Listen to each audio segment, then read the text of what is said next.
दानशूर व्यक्तिमत्व माजी खासदार लोकनेते रामशेठ ठाकूर यांच्या 75व्या वर्षात पदार्पण अर्थात अमृत महोत्सव वर्षानिमित्त युवा मोर्चाच्या वतीने दर महिन्याच्या पहिल्या रविवारी रक्तदान शिबिर उपक्रम राबवण्यात येत आहे।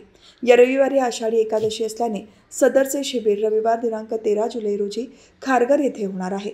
भारतीय जनता युवा मोर्चाच्या वतीने रायगड जिल्ह्यातील रक्त तुटवडा भरून काढण्यासाठी एक विशेष रक्तदान उपक्रम सुरू करण्यात येत आहे। लोकनेते रामशेठ ठाकूर यांच्या अमृत महोत्सवी वर्ष पदार्पणानिमित्ताने विविध समाज उपयोगी कार्यक्रम राबवण्यात येत आहे।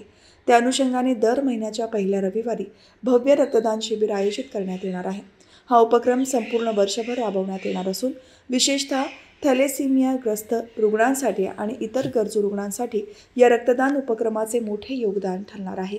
6 जुलै रोजी आषाढी एकादशी असल्याने अनेक भक्तगण पंढरपूरच्या वारीला जात आहेत। त्यामुळे या दिवशी आयोजित करण्यात आलेले रक्तदान शिबिर पुढील रविवारी होणार आहेत, अशी माहिती खारघर युवा मोर्चाचे अध्यक्ष नितेश पाटील यांनी दिली आहे।